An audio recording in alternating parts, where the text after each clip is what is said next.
Hi అండి, hello, అందరు ఎలా ఉన్నారు? అందరు బాగున్నారని అనుకుంటున్నా. పల్లి చట్నీ ఎలా తయారు చేసుకోవాలో చూసేద్దాం. ఇప్పుడు ఒక గిన్నె పెట్టుకొని గిన్నెలో తగినన్ని పల్లీలు వేసుకోవాలి. ఇప్పుడు మంచిగా దోరగా మంచిగా వేయించుకోవాలి పల్లీలు. ఇప్పుడు పల్లీలు మంచిగా వేగినాయి కదా, మిక్సీ జార్లో వేసేసుకోవాలి పల్లీలు. ఇప్పుడు అదే గిన్నెలో కొంచెం ఆయిల్ పోసుకొని ఆయిల్ హీట్ అయ్యాక ఇప్పుడు ఎల్లిపాయలు వేసుకోవాలి, జీలకర్ర వేసుకోవాలి, మిర్చి వేసుకోవాలి, పచ్చిమిర్చి 2 పచ్చిమిర్చి, కొన్ని టమాటోస్, ఒకటే టమాటో వేసుకోవాలి. ఇప్పుడు బాగా వేయించుకోవాలి, కలుపుకొని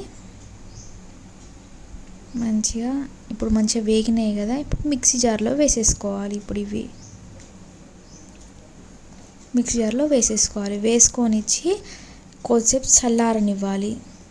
చల్లారేలోపు పక్కన మనం తాలింపు పెట్టుకుందాం. తగినంత సాల్ట్ వేసుకోవాలి, చల్లారనిద్దాం. చల్లారేలోపు అదే గిన్నెలో కొంచెం ఆయిల్ పోసి తాలింపు గింజలు వేసుకొని, ఎల్లిపాయలు వేసుకొని, 2 ఎల్లిగడ్డలు వేసుకొని, ఎండుమిర్చి వేసుకొని, కరివేపాకు కొంచెం వేసుకొని మంచిగా కలుపుకోవాలి,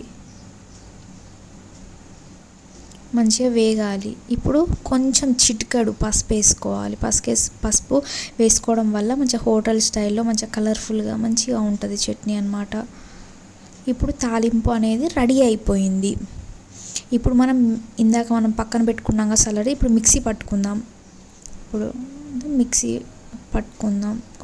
కొన్ని వాటర్ పోసుకొని మిక్సీ పట్టుకోవాలి. ఇలా మిక్సీ పట్టుకున్నది ఇది తాలింపు దాంట్లో పోసేసుకోవాలి. ఇలా